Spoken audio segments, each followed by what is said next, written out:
Every day we try to fit in. We may like to think we're very individual, but most of the time we don't actually want to stand out too much. It's this idea of conformity that the social psychologist Solomon ASCH studied in the 1950s, using nothing more complex than straight black lines drawn on pieces of card. Your task is a very simple one. You're to look at the line on the left and determine which of the three lines on the right is equal to it in length. All right, we'll proceed in this order. You'll give your answer. Only one of the people in the group is a real subject, the fifth person with the white t-shirt. The others are confederates of the experimenter and have been told to give wrong answers on some of the trials. The experiment begins uneventfully as subjects give their judgments. 2, 2, 2, 2, 3, 3, 3, 3. But on the third trial, something happens. 2, 2, 2, 2, 2. The subject denies the evidence of his own eyes and yields to group influence. ASCH found subjects went along with the group on 37% of the critical trials.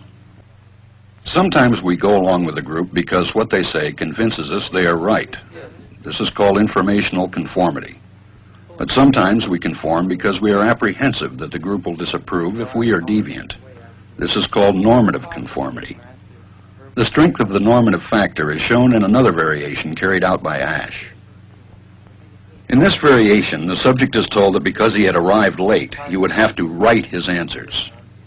Subjects in this private response experiment are exposed to the same amount of misleading information as other subjects, but they are immune from any possible criticism by the group. 1, 1, 1. And this enormously reduces the pressure to conform. Conformity drops by 2/3.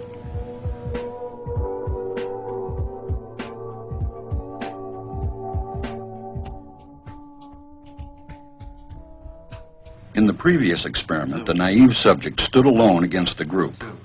In this variation, ASCH gave the naive subject a partner, here seated in the third position, who also gives the correct response. 1, 1, 2, 1, 2. With a partner, yielding drops to only 5% of the critical trials compared to 37% without a partner. Although subjects report warmth and good feeling toward the partner, they typically deny that he played a role in their own independence. The partnership variation shows that much of the power of the group came not merely from its numbers, but from the unanimity of its opposition. When that unanimity is punctured, the group's power is greatly reduced.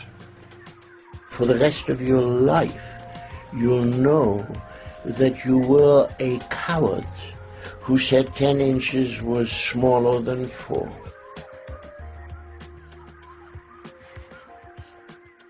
ASCH's experiment is a classic. It reveals how people will deny what they see and submit to group pressure. It allows us not only to observe conformity, but to study the conditions that increase or reduce its occurrence.